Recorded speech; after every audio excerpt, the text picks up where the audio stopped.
Okay, so real question. What if everything you're doing, the studying, the grinding, the hustling, is preparing you for a world that won't even exist anymore? Not in a scary way, in a nobody is talking about this kind of way. Because while everyone's out here arguing about AI taking all the jobs, there's a bigger conversation being ignored. What happens to the human brain when the world gets too easy? What happens to an entire generation of kids who never figure anything out on their own? What happens to love and friendship when a machine simulates it better than real life ever could? This is the actual trajectory we're on. The generation it hits hardest might already be alive. Imagine being born in 2090. The room already knows you're awake.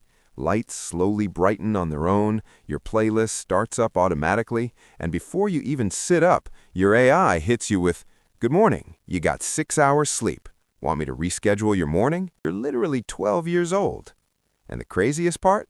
That's just Tuesday for you. No big deal. That's just life. But here's what nobody's talking about. Growing up in a world that handles everything for you might create the most capable-looking, but secretly most lost generation in human history. And yeah, that hits different when you think about it. Boredom is dead, and that's actually a problem. Real talk, when's the last time you were actually bored? Not scrolling through nothing bored, not nothing good on Netflix bored. I mean genuinely uncomfortably nothing to do and no device to fix it bored. For most of us, that feeling barely exists anymore. Now, imagine 2090. Kids won't even know what that feeling is because entertainment won't just be available, it'll be hunting them down. AR glasses that gamify real life, AI that reads your mood instantly, virtual worlds built around your personality, all of it summoned in seconds. Sounds insane, right? Sounds amazing? Here's the part that should mess with your head a little. Every great idea you've ever had, every random creative thought, every weird solution to a problem came from a moment when your brain had nothing else to do. Boredom is your brain going into full creative overdrive. Scientists have been saying this for years. And when an entire generation never feels that discomfort, when the brain never has to work, something gets lost, something you can't download back. When your AI knows you better than your parents. This one genuinely keeps people up at night. By 2090, some kids might grow up talking to AI more than humans.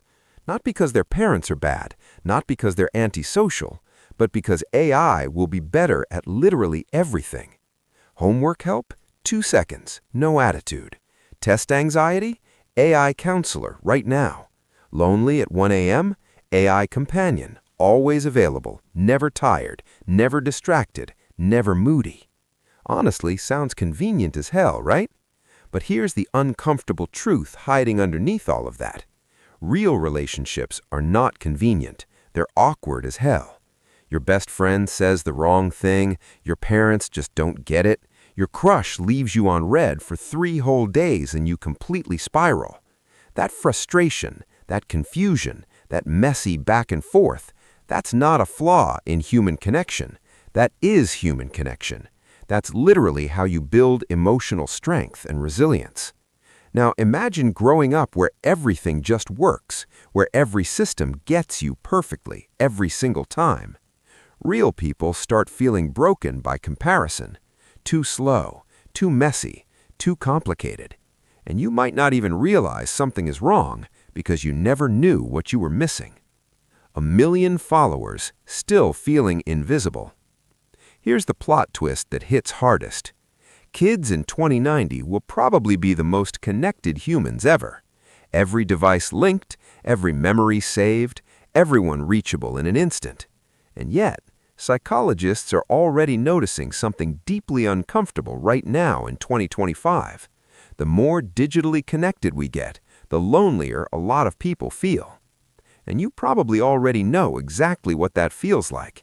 You've seen someone with thousands of followers who seems completely empty inside. You've had nights where you talked to people all day and still felt like nobody actually got you.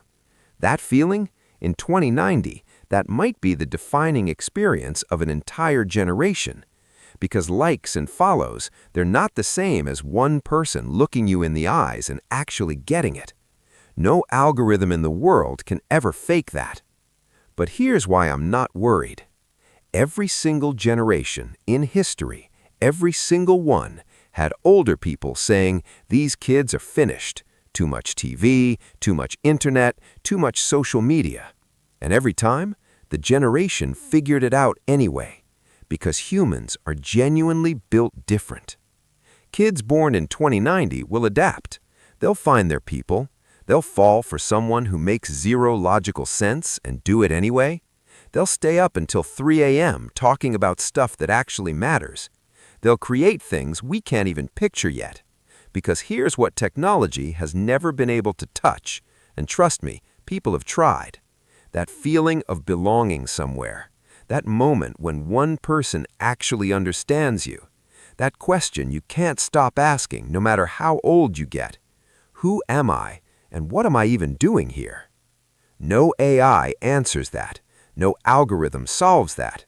That stays human forever. Ending. So picture this.